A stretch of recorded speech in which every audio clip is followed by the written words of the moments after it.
तो hello friends, कैसे हैं आप सब। मुझे उम्मीद है कि आप सब ठीक होंगे। मैं योगेश विवान आपका टीचर इन फ्यूचर में स्वागत करता हूं और मैं आपको दोस्तों आज ये बताने वाला हूं कि कॉन्करर होता क्या है। टिप्स एंड ट्रिक्स तो अलग ही बात होती है कि टिप्स एंड ट्रिक्स हम कैसे पहुँचे, कहाँ पहुँचे, सेफ खेले या कुछ भी करें, वो एक अलग बात होती है। उसके लिए आपको यूट्यूब में बहुत सारे वीडियोज़ मिल जाएंगे, पर इस वीडियो में मैं सबसे पहले आपके डाउट्स क्लियर करना चाहूँगा कि कॉन्करर एक्चुअली में होता क्या है। तो सबसे पहले आप मुझे ये देख लीजिए कि आप पूछेंगे कि यार तुम कॉन्करर पे हो या नहीं। तो मैं आपको बता दूं गाइस, मैं कॉन्करर पे नहीं हूँ, पर एक टाइम था जब मैं एशिया के टॉप 100 में था और उस समय मैंने बहुत जल्दी रैंक पुश किया था। एक ही दिन में मैंने अपने आईडी को प्लैटिनम 3 से क्राउन 3 पे पहुँचा दिया था। और उस दिन अगर मैं और थोड़ा खेल लेता तो मैं उस दिन एज पे पहुँच जाता, पर माइनस होने के बाद मैं डीमोटिवेट हो गया, कोई अच्छा टीममेट नहीं मिला। इसके लिए मैंने अपना पुश नहीं किया रैंक और मैंने उसी में छोड़ दिया। और जो बंदे थे वो मुझसे आगे निकल गए और जैसा लगातार होते रहता है मैं कॉन्करर नहीं पहुंच पाया। तो आपको मैं अपनी आईडी दिखा देता हूँ, अपने स्क्रीनशॉट्स दिखा देता हूँ। तो ये देखो, ये है मेरी आईडी और मैं आपको स्क्रीनशॉट दिखाता हूँ जिसमें मैं एशिया के टॉप 100 पे था। तो बहुत लोग अब ये पूछेंगे कि इसमें प्लैटिनम 3 या प्लैटिनम 4 दिखा रहा है। तो मैं आपको बता दूँ गाइस, ये प्लैटिनम 4 नहीं है। पॉइंट्स को देख लो बगल में 3899 है, मतलब क्राउन 3 के पॉइंट्स है। वो 3900 पॉइंट्स जो होते हैं वो क्राउन 3 पे मिलते हैं। उस समय में मुझे अभी भी याद है कि उस समय सीज़न 4 पे टायर का ग्लिच आ रहा था, तो जो भी प्लैटिनम पे थे उसका सिल्वर दिखा रहा था। मेरे नीचे वाले प्लेयर का भी देख लो कि उसका प्लैटिनम दिखा रहा होगा, क्योंकि उसका उस समय टायर का ग्लिच था। तो ये एक अलग बात हो गया। टायर का ग्लिच तो बाद में फिक्स कर दिया गया था, पर उस समय मुझे स्क्रीनशॉट में सिर्फ वही खींचने को मिला, तो मैं आपको वही शो कर रहा हूँ आज। पर आप देख सकते हैं कि लीडर बोर्ड तो वैसे भी झूठ नहीं बोलेगा।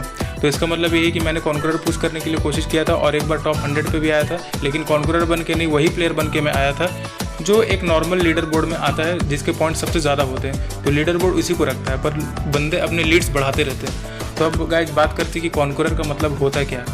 आपके सबसे पहले डाउट मैं क्लियर करता हूँ कि देखो गाइस, कॉन्करर जो होता है उसका मतलब होता है एस टायर के प्लेयर्स। अब आप मुझसे पूछेंगे कि एस के तो करोड़ों प्लेयर्स हैं, तो सब कॉन्करर क्यों नहीं है। तो मैं आपको बताता हूँ, एस टायर के टॉप 500 प्लेयर्स, ओनली 500 प्लेयर्स जिसके पॉइंट्स सबसे ज़्यादा हों, कॉन्करर का मतलब यही होता है। इससे केडी का कोई लेना देना नहीं है, सर्वाइवल रेट का कोई लेना देना नहीं, कुछ नहीं है। जो कुछ भी है वो सिर्फ पॉइंट्स का लेना देना है। किल रेटिंग भी मायने नहीं रखती, मायने रखती है तो सिर्फ पॉइंट्स। अगर पॉइंट्स उस बंदे के ज़्यादा है तो वो किसी एक के नीचे आएगा, या तो उसके सबसे ज़्यादा है तो वो सबसे ऊपर आएगा। तो वही होता है पॉइंट्स। और मैं आपको बता दूं कि पबजी में जितने भी हैकर्स लोग हैं या फिर जो भी आते हैं सबसे ऊपर में टॉप में जो आते हैं, तो ज़्यादा लोग तो कहते हैं कि वो हैकर्स है, पर मुझे उसके बारे में ज़्यादा नॉलेज नहीं है। उन्होंने ख़रीदा हुआ हैक यूज़ किया है, ऐसा सब कहते हैं। पर उन लोग की केडी रहती है 139 140, जो कि नॉर्मल बंदे के लिए बहुत ही इम्पॉसिबल टाइप की है। पर मैं आपको एक बात बता दूं कि उसमें जो भी बंदे दिखते हैं वो मैक्सिमम 10800 मीन्स 10,800 पॉइंट्स से ज़्यादा वो अचीव नहीं कर सकते। चाहे वो जितना भी अच्छा खेल ले, 10,800 पॉइंट्स के बाद टायर लॉक हो जाता है और उसके बाद और कोई जाता नहीं है, वो रहेंगे तो कॉन्करर।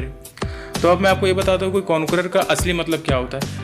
आपको ये तो पता चल गया कि टॉप 500 प्लेयर्स होते हैं जिसका पॉइंट सबसे ज़्यादा होता है।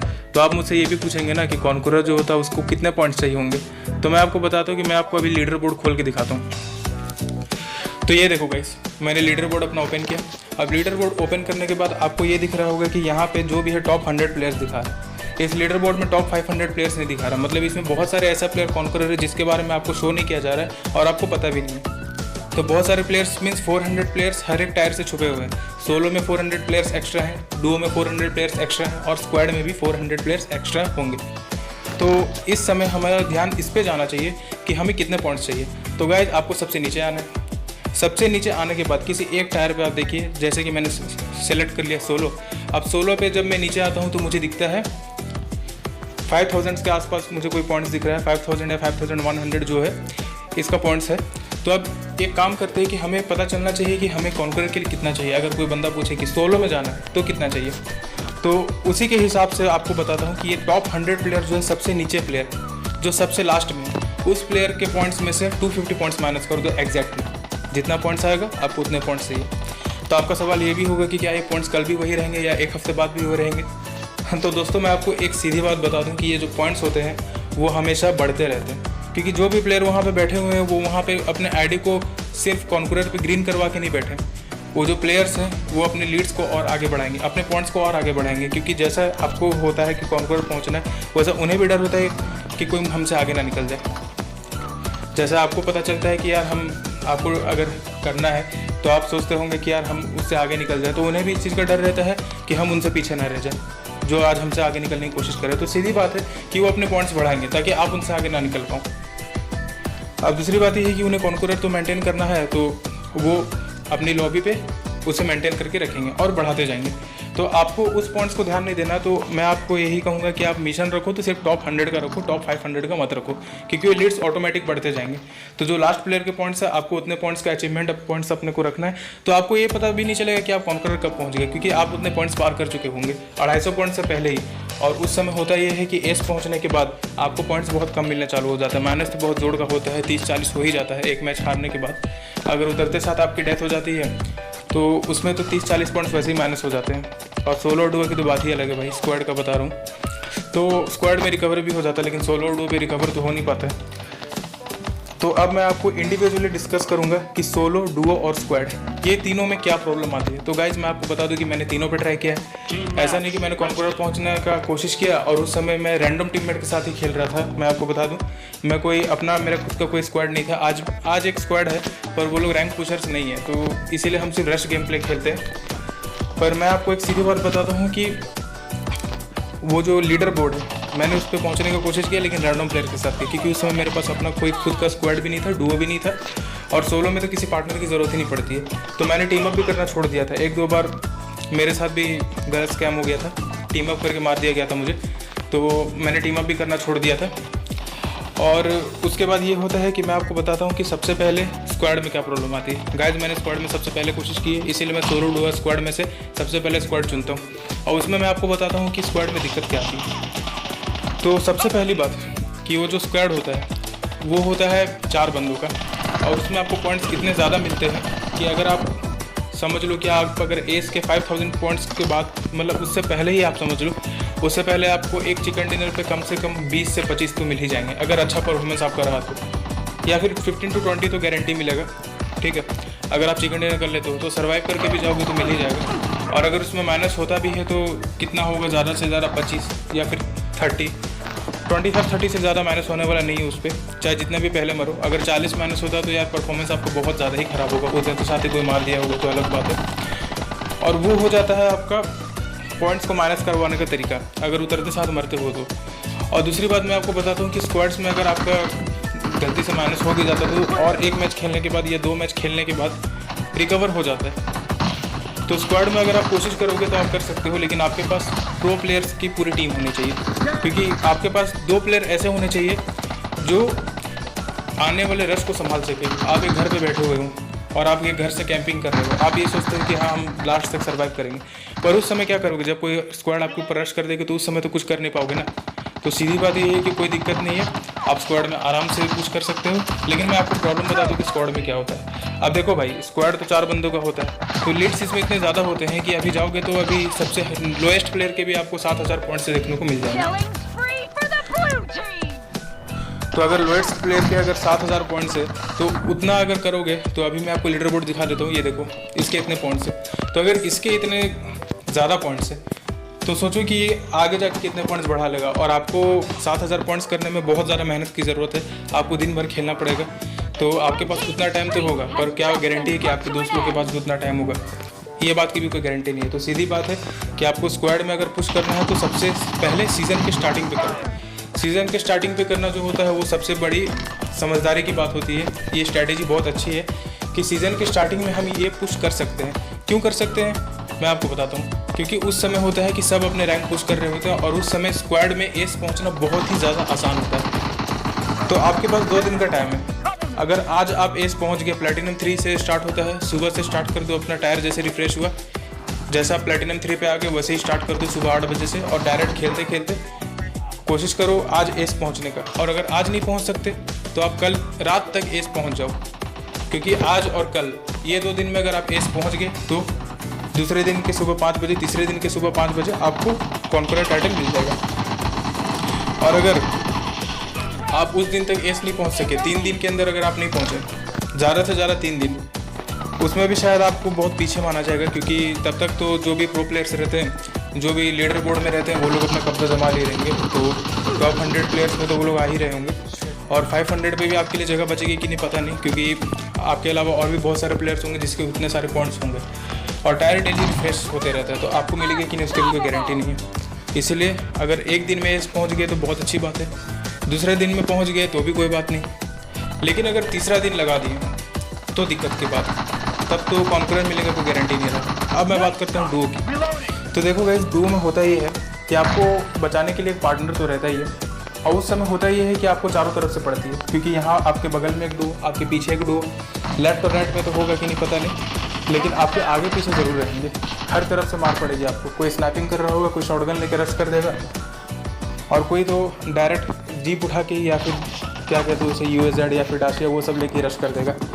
तो आपको संभालने के लिए कोई एक बंदा चाहिए, अपना एक बंदा चुनो और उसी के साथ रैंक पुश करो जो बहुत अच्छा खेलता हो। आपके उस एक बंदे में इतना दम होना चाहिए कि वो एक रश को संभाल सके, एक रश एटलीस्ट एक बंदा या दो बंदा को संभाल सके, उसका इतना पावर होना चाहिए। और आप तो धीरे धीरे खेलते खेलते सीख ही जाओगे, तो उसमें कोई चिंता नहीं है। लेकिन मैं आपको बता दूं कि डुओ पे माइनस बहुत ज़्यादा होता है। गलती से भी कोई मैच हार गए तो माइनस हो जाएगा, तो उसको रिकवर करने में क्राउन के बाद आपको बहुत ज़्यादा झेलना पड़ जाएगा, क्योंकि क्राउन के बाद अगर 30 माइनस होता है तो कोई भी गेम अगर आप बहुत ही ज़्यादा सर्वाइव करके खेलते हो, अगर आप 2 नंबर 3 नंबर या चिकन डिनर भी लाते हो, तो भी आपको 10 से लेकर 15 पॉइंट्स मिलेंगे, उससे ज़्यादा तो नहीं मिलने वाले। परफॉर्मेंस अच्छा रहेगा तब भी। तो ये हो जाती है प्रॉब्लम डुओ पे। तो डुओ पे आपके पास टाइम बहुत ज़्यादा रहता है। अगर आप चाहो तो डुओ पे एक हफ्ते के अंदर प्लेटिनम से एस पहुँच सकते हो। जैसे आपकी आईडी है प्लेटिनम 3 पे, तो रिफ्रेश होने के बाद आप क्या करो कि स्टार्ट कर दो। आपको इसमें सुबह उठने की भी कोई ज़रूरत नहीं है, आराम से अपना सारा काम कर लो, उसके बाद अपने गेम खेलने के लिए बैठो और उसी में स्टार्ट कर दो। तो उससे होता क्या है कि आप डुओ पे जैसे जाओगे तो आप अपने गेम प्ले को इम्प्रूव करता हुआ पाओगे, क्योंकि इसमें प्लेयर्स जो होते हैं वो ज़्यादातर हार्ड ही मिलते हैं। तो इसमें होता है क्या है कि एक हफ्ता तक आपके पास टाइम है। अगर आप एक हफ्ते के अंदर एस पहुँच जाते हो तो कॉन्करर लॉबी आपको मिल जाएगा, और वो बहुत जल्दी होता है। अगर डुओ पे कोशिश करोगे तो होगा। अगर आपके पास एक अच्छा पार्टनर है तो आप कॉन्ग्रेचुलेशन, आप बहुत लकी हो, आप कॉन्करर पहुंच गए। आप यही समझो कि आप एक तरफ से उस हाईएस्ट टायर पे पहुंच चुके हो। लेकिन अब बात कर लेते हैं सोलो की, कि जिस बंदे के पास वो नहीं है कि एक पार्टनर को ला सके या फिर वो अपना स्क्वाड को कलेक्ट कर सके, तो सबसे बड़ी बात मैं आपको बता देता हूँ कि स्क्वाड में प्रॉब्लम क्या है, डुओ में प्रॉब्लम क्या है। स्क्वाड में लीड्स ज़्यादा हो जाते हैं, डुओ में अगर लीड्स कम है तो सीधी बात है कि एक हफ्ते का ही टाइम है। लेकिन मैं आपको बता देता हूँ कि सोलो पे आपको एक हफ्ते से ज़्यादा टाइम मिलेगा, कम से कम 21 डेज़ आपको टाइम मिल जाएगा। उसमें खाली आपको एस पहुँचना होगा, सिर्फ 40 to 100 पॉइंट्स आपको चाहिए होंगे। लेकिन आपने तो ये देखा कि हाँ ये चीज़ तो है कि स्क्वाड में अगर लीड्स इतने ज़्यादा तो सोलो में बहुत कम है, पर आपने कभी ये सोचा कि इतना कम क्यों है? तो मैं आपको ये बताता हूँ कि स्क्वाड में इतना ज़्यादा क्यों है, सोलो में इतना कम क्यों। दोस्तों सोलो पे सबसे ज़्यादा कम पॉइंट्स मिलते हैं आपको, सबसे कम मिलेंगे। और इसमें सबसे नुकसान की बात यह है कि अगर गलती से भी आप मर गए ना, टॉप 10 में आपको तो आना कंपलसरी है क्राउन के बाद, वो तो अलग बात है। डुओ पे अगर क्राउन पे अगर आप टॉप 10 पे आ जाते हो तो आपका एटलीस्ट माइनस नहीं होगा, कुछ प्लस ही होगा, 5 प्लस होगा, 6 प्लस होगा, लेकिन कुछ प्लस होगा। लेकिन अगर सोलो की बात करें तो टॉप 10 पे आना कंपलसरी है, और अगर उससे पहले कोई कुछ हो गया तब उसके बाद तो आपका बचना, समझ लो कि आपके पॉइंट्स बचना नामुमकिन है। क्योंकि डुओ पे अगर प्लस हो भी जाता है कुछ, तो सोलो पे तो गारंटी वो माइनस ही होगा, अगर टॉप 10 से पहले आप किल हो जाते हो तो आप सोलो का ये समझ के रखो कि आपको टॉप 10 तो कंपलसरी है। और चिकन डिनर अगर उसमें होता है तब भी आपको क्राउन पे बहुत ही कम पॉइंट्स मिलेंगे। डायमंड पे उसमें तो वैसे ही कम पॉइंट्स मिलते ही है, क्राउन पे तो और ही कम मिलेंगे, और उसमें एस पहुंचना भी बहुत बड़ी दिक्कत की बात होती है। इसीलिए सोलो पे अगर कोई कोशिश करता है उस समय आपको बचाने वाला कोई होता नहीं है। तो अगर कोई स्नाइपर लेके बैठा है और आप अपना सर थोड़ा दिखा देते हो, कोई दूसरे बंदे को मार रहे होते हो और उस समय कोई स्नाइपर लेके बैठा हुआ होता है, अगर आपके हेड पे चिपका दिया तो उस समय आपका पूरा गेम प्ले बर्बाद हो जाएगा। एक बंदे को मारने के चक्कर में आपका खुद के कितने पॉइंट्स माइनस हो जाएंगे। तो सोलो में कोई गारंटी नहीं दोस्तों, कहाँ से आपको गोली पड़ जाए कुछ पता नहीं चलेगा। एक बंदे को तो मार दोगे, फिर कहाँ से लेफ्ट या राइट ऊपर नीचे कहाँ से गोली पड़ जाएगी। कोई बिल्डिंग पर बैठा होगा, कैंपर्स भी बहुत होते हैं और हैकर्स भी होते हैं, कोई उड़ के मार रहा होगा, तो ऐसे में दिक्कत आप ही के लिए है। तो सोलो पे अगर पुश करना है तो आप तभी पुश करना जब आप बहुत अच्छा खेलते होगे, आपके ऊपर कॉन्फिडेंस होगा कि मैं इस घर पे कैंप कर सकता हूँ और अगर कोई बंदा मुझे मारने के लिए आए तो मैं उसे पूरा किल कर सकता हूँ, वो मुझे अकेले नहीं मार पाएगा। तभी आप सोलो पे खेलना है। अगर आपका क्लोज कॉम्बैट बहुत अच्छा हो, इन अदर वर्ड्स हम ये बोल सकते हैं कि 100 बात की एक बात ये है इस पे कि अगर सोलो पे हमारे पास क्लोज कॉम्बैट बहुत अच्छा है तभी आप सोलो के लिए ट्राई करना, वरना आप सोलो के लिए ट्राई ना ही करो तो ज़्यादा अच्छा रहेगा। क्योंकि ये जो होता है ये बहुत ही कन्फ्यूजिंग चीज़ होता है। और मैं आपको बता दिया कि तीनों में प्रॉब्लम क्या होता है, सोलो डुओ स्क्वाड तीनों को मैंने आपको बता दिया। तो अब आपको ये बता दूं कि आपको क्या चीज़ के लिए जाना चाहिए। तो दोस्तों सबसे ज़्यादा इसका बोनस टिप्स यही है कि डुओ पे ही ट्राई करो, स्क्वाड पे अगर ट्राई करना है तो सीज़न के स्टार्टिंग में करो, अपना एक अच्छा स्क्वाड बना लो, सिर्फ 3 दिन का टाइम मांगो उनसे और 3 दिन तक उनको कहो कि पूरा रात दिन तक खेलना है। और अगर आप पहले या दूसरे दिन एस पहुंच जाते हो तो समझ लो आपका मिशन पूरा हो गया, फ्रेम तो वैसे ही मिल जाएगा 5 मैचेस खेलने के बाद। और अगर आपको 1 हफ्ते का टाइम चाहिए तो आप डुओ पे खेलो, और अगर आपको 3 हफ्ते का टाइम चाहिए, 21 डेज़ का टाइम चाहिए तो आप सोलो पे ट्राई करो। लेकिन मैं आपको बता दूं कि सोलो पे पहुंचना इतना आसान होगा नहीं, लेकिन हाँ जो पबजी मोबाइल के प्लेयर्स हैं उनके लिए पबजी लाइट का सोलो कोई खास मायने नहीं रखता, क्योंकि 60 प्लेयर्स तो होते हैं और जहाँ आप कैम्प करके बैठ गए तो पहला सर्कल आते हुए ही 15-20 जन सिर्फ बचते हैं उस पर, या तो 15 या तो 20, इतने ही लोग बचे होंगे, क्योंकि प्लेयर्स आधा होने में टाइम नहीं लगता उस पर। सोलो पे बंदे बहुत जल्दी रिड्यूस हो जाते हैं, लेकिन फिर भी आपको टॉप 10 पे आना उस पर कंपलसरी होता है कि कौन आप पे कब रश कर देगा, कौन कब आप पे ग्रेनेड मार देगा, तो उसका भी कोई गारंटी नहीं होता है। इसीलिए सोलो पे आपको थोड़ा मुश्किल ही पड़ जाएगा। तो अगर क्लोज कॉम्बैट अच्छा तो सोलो के लिए ट्राई करो, और ज़्यादा टाइम चाहिए तो सोलो के लिए ट्राई करो। कम टाइम पे पहुंचना है तो सीज़न के स्टार्टिंग में करो स्क्वाड पे, और अगर नॉर्मल टाइम में पहुंचना है तो कोई एक प्रो प्लेयर अच्छा वाला चुनो, डुओ पे पहुंच सकते हो। डुओ पे अगर आपको 2 हफ्ते का टाइम चाहिए तो आपको 4200 पॉइंट्स नहीं करने होंगे, थोड़े ज़्यादा पॉइंट्स करने होंगे, 4400 मे बी 4500 ऐसे कुछ पॉइंट्स करने होंगे, लेकिन ज़्यादा नहीं होगा। अपने अगर बंदे के साथ आप पुश करोगे, कोई एक अच्छा प्रो प्लेयर आपके साथ खेल रहा होगा तो आपको प्लस ही करवाएगा, माइनस नहीं करवाएगा, आपको सर्वाइवल रेटिंग वैसे ही मिल जाएगी। तो आपको ज़्यादातर वही करना है, और मैं आपको तीनों चीज़ बता चुका हूँ। तो ठीक है दोस्तों, अभी मैं आपसे विदा लेता हूँ, या फिर ये कह सकता हूँ कि अभी मैंने आपको सब कुछ बताया है जो कुछ भी है, और आप ये मत कहना कि तू कॉन्करर नहीं है। तो देखिए, मैं आपको पहले से बता चुका हूँ, टिप्स एंड ट्रिक्स मैं नहीं दे रहा कि कॉन्करर कैसे पहुँचता, मैं सिर्फ आपको ये बता रहा हूँ कि मैंने क्या प्रॉब्लम झेला है कॉन्करर पहुँचने टाइम पे, और मैं क्यों नहीं पहुँच पाया। मैंने आपको ये रीज़न बताया। इसको देखने के बाद आपको ये क्लियर हो जाएगा कि इसका एक्चुअल मतलब कॉन्करर का होता क्या है, और उसमें तीनों टायर्स में क्या प्रॉब्लम आते हैं। आपको ये चीज़ का कन्फ्यूजन नहीं रहेगा। मेरे वीडियो बनाने का मकसद यही था। थैंक यू दोस्तों, बाय, जय हिंद।